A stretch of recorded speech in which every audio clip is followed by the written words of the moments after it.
jam Pak Haji Halimi. Nek jauh-jauh cuman 20 menit rugi perjalanan nggih. Bapak-bapak, ibu-ibu ingkang dipun rahmati Allah. Rekaman kula ajeng matur penting. Saniki masih musim acara halal bi halal. Makanya wow pembahasan halal selesai.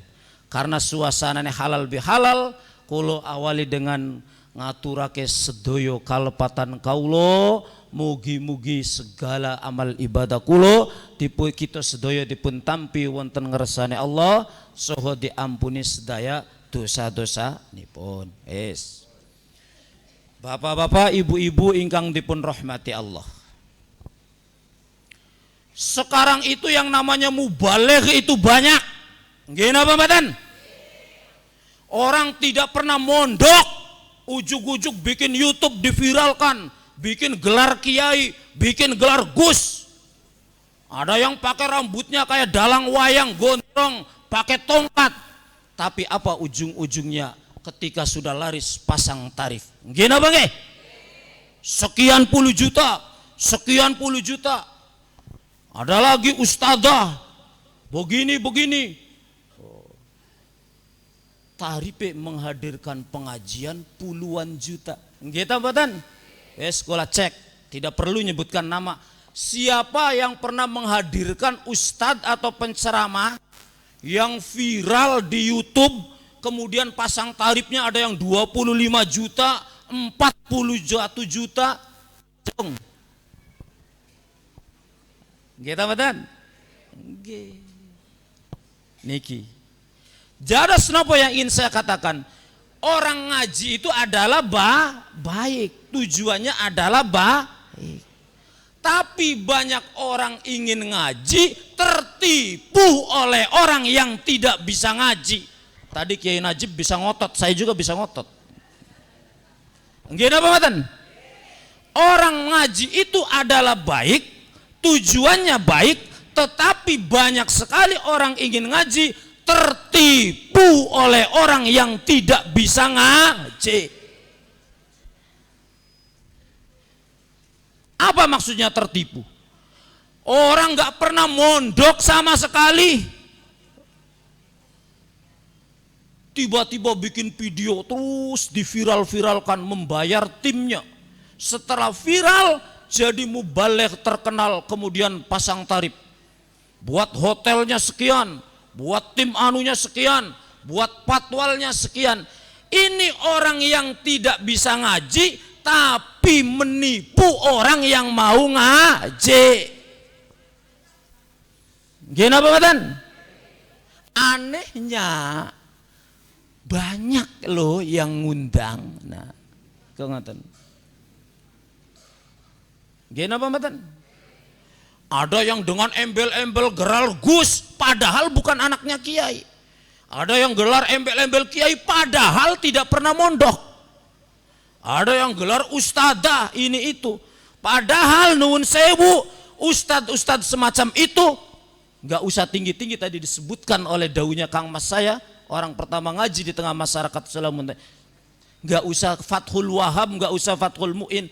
Ustadz kayak gitu coba kasih kitab Sulamun Taufik saja yang kosongan, apakah dia bisa baca kitab itu? Saya yakin dia tidak bisa. Anehnya karena viral videonya kemudian dianggap ustadz besar, dianggap panutan. Padahal banyak sekali orang-orang alim, orang-orang alamah, lulusan pondok Lirboyo, lulusan pondok Ploso, lulusan pondok Tegalrejo, lulusan pondok Sarang, dan lulusan pondok-pondok lain yang ahli baca kitab, tapi mereka tidak punya tim pencitraan. Jangan dikira itu secara alami, tidak Pak Bu. Mereka itu punya puluhan pasukan untuk memviral-viralkan videonya. Setelah videonya viral kemudian jadi mubaligh yang pasang tarif. Ya napa mboten? Kok satu, terus kenapa cukup? Nah, Niku sampean ampun ketemu. Makanya kulo kemarin ngulang ngeritik panitia. Panitiaku berbulan-bulan Bu. Nyari sumbangan bangun masjid karena masjidnya sudah jelek. Sumbangan bangun masjid. Ujung-ujung panitia itu ke tempat saya cerita, saya mau ngundang mubalek, Gus itu tarifnya berapa? 40 juta. Saya jawab, bukannya sampean lagi ngumpulin dana untuk merenovasi masjid, kok ngundang mubalek yang tidak jelas, tidak pernah ngutip kitab, 40 juta, belum buat nyewa tendanya dan lainnya. Sampean itu logikanya di mana? Masjidnya bodol, kok malah sampai modal 40 juta ditambah tenda lain-lain, jatuh sampai 70 juta, 80 juta hanya untuk menghadirkan orang yang sukses pencitraan di medsos. Ini ada YouTube biar dilihat. Jadi mereka tuh membesar-besarkan diri sendiri, setelah sudah besar kemudian pasang tarif. Ya ada Ustadz Anu, ada Ustadzah Anu, ada Ustadzah. Kalau Jawa Timur 41 juta, Jawa Tengah 25 juta. Inna lillahi wa inna ilaihi raji'un. Sama. Tadi nyambung dengan daunnya Kiai Najib. Orang memilih pondok, orang mengirim anak ke pondok itu tujuannya ingin pinter nggih. Tapi sekarang itu banyak pondok palsu. Napa pondok palsu? Ada pengusaha bikin sekolahan, dikasih asrama, ditulis pondok pesantren. Ada pejabat DPR, nggak apa-apa saya sebut DPR, yang penting nggak nyebut parpolnya. Karena pinter bikin proposal, bikin sekolah, dikasih asrama, ditulis pondok pesantren. Ada pengusaha apalah pokoknya. Lucu tambatan. Orang tidak pernah mondok, tidak pernah apa-apa, bikin sekolah, dikasih asrama, ditulis pondok pesantren. Yang jadi kiai disewa biasanya. Sewa, kiainya disewa, gurunya sewa, dianya yang tiap bulan ngukut SPP, ngukut sumbangan. Lucunya kok ake wong sing nitipake anak ning pondok palsu seperti itu. Gina apa badan? Nah, ini kaitannya waladun soleh nanti muarane. Mondoknya anak itu hal yang jelas. Oh iya mondok di Benda Bumi Ayu. Karena Benda Bumi Ayu didirikan oleh Abah Masrur. Abah Masrur itu alumni Pondok Tambak Beras Jombang. Jelas sanad ilmune. Orang lulusan SMP negeri, SMA negeri, dari caleg, dari DPR, pinter golek duit, sekolahan SMA, SMK, dikei asrama, dinama pondok pesantren kok rebutan. Padahal biasanya pondok kaya ngono bayare mahale pol. Lucune ake wong tertipu. Nembe sadar to jenengan? Ora apa-apa sekali-kali kula ngomong ngeten. Kok tak sebarakan YouTube. Iku jenenge apa? Pengen punya anak soleh, pengen punya anak pinter, tapi tertipu oleh orang bodoh yang pura-pura bikin pondok. Itu kan namanya orang pura-pura bikin pondok. Ini kisah nyata Bu, tidak perlu saya sebutkan. Ada pejabat sedang membangun pondok pesantren, megah luar biasa. Saya akrab, dia pernah ke rumah saya gini, Gus jenengan kan ada gelarnya Doktor LCMA, maksudnya apa? Saya ini kan lagi membangun pesantren, tapi saya kan nggak pernah namanya belajar pesantren. Karena saya sekolahnya umum, ngaji baca Quran aja nggak bisa saya. Terus maksudnya apa? Saya pinjem namanya jenengan, dicantumkan di brosur pengasuh pesantren Dr. Kiai Haji Nasrullah Afandi. Nanti tiap bulan sampean dikasih honor. Astagfirullahaladzim.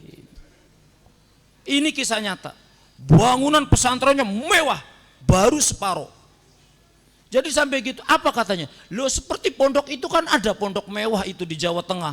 Yang asalnya pengusaha, nggak bisa ngaji, terus ada lulusan Timur Tengah dibayar sudah jadi imam 5 waktunya. Anehnya pondok yang seperti itu kok laris, bayarannya berlipat ganda. Padahal pondok yang asli tempatnya orang ngaji itu murah pol. Gena pembatan Pak Haji Kalimi. Iku jenenge apa? Mau kula sampun matur teng jenengan, inyong sampun matur teng jenengan. Wong ngaji tujuannya apik tapi akhirnya ketipu ning wong pencitraan. Makanya saya katakan orang-orang semacam itu bukan mubaligh. Dia itu dalang wayang yang pura-pura jadi mubaligh. Gimana Bapak? Zaman dulu jelas wayang aku dalang. Sekarang enggak, orang tidak bisa ngaji, pengen disebut mubaligh, pengen disebut kiai, bikin tim pencitraan. Mereka bukan mubaligh. Mereka itu dalang. Kita Bapak? Ada yang mencitrakan dengan tongkatnya, ada yang mencitrakan dengan rambutnya di macem-macem, dengan pakaiannya. Nah, padahal kita semua itu boleh menjadi orang yang berdakwah, tapi jangan memaksakan diri jadi kiai. Gini pembaten. Jare santri al-hikmah bendanya sampun jelas, kun mualliman au muta'alliman au mustami'an au muhibban. Jadilah orang yang mengajar. Kalau mengajar ilmumu tidak cukup, jadilah orang yang belajar ngaji, hadiri pengajian-pengajian. Kalau tidak sempat karena kamu sibuk mencari nafkah, kewajiban keluarga, cukup jadi pendengar. Kalau jadi pendengar tidak ada waktu, sekarang mustahil jadi pendengar tidak ada waktu. Bisa mendengar lewat YouTube, itu bisa menjadi muhibban. Sekarang pengennya rebutan jadi kiai. Karena tujuannya apa? Golek duit, wes belak-belakan be. Masa wong dakwah kok pasang tarif? Saya tuh nuwun sewu, saya ulangi. Saya diundang ceramah sudah kemana-mana. Istiqlal ada YouTube-nya silakan. Jakarta, Papua, Sulawesi. Kulo itu sering kena efeknya. Sering orang ngundang kulo. Gus nek ngerawuaken jenengan, ngundang jenengan ceramah, tarifnya berapa? Lo kok gitu? Iya, karena biasanya kita kalau ngundang ceramah itu pasang tarif. Oh gitu ya, saya jawabannya dua. Pertama, saya tidak pasang tarif karena saya bukan dalang wayang yang pura-pura jadi mubaligh di atas panggung. Satu, kalau dalang wayang pura-pura jadi mubaligh maka pasang tarif. Dan kedua, kalau jenengan pengen tahu tarif saya, jenengan tidak akan kuat berapa? 5 miliar saya bilang. Karena saya mulai mondok Lirboyo sampai kuliah S3 itu lebih dari 5 miliar. Kalau yang dalang wayang pura-pura jadi mubaligh nggak pernah keluar duit untuk biaya mondok, tak gituin. Ngaten nggih? Nah, dados monggo. Niki iku lucune ngoten, pondok sing boten wonten kiyaine malah dadi rebutan. Hanya karena bangunannya api, bahkan bayarnya itu berlipat-lipat. Nek jenengan pengen ngertos pondok sing paling murah pondok itu, pondok Lirboyo. Mater SPPP ne Lirboyo piro saiki 20.000 apa piro iki?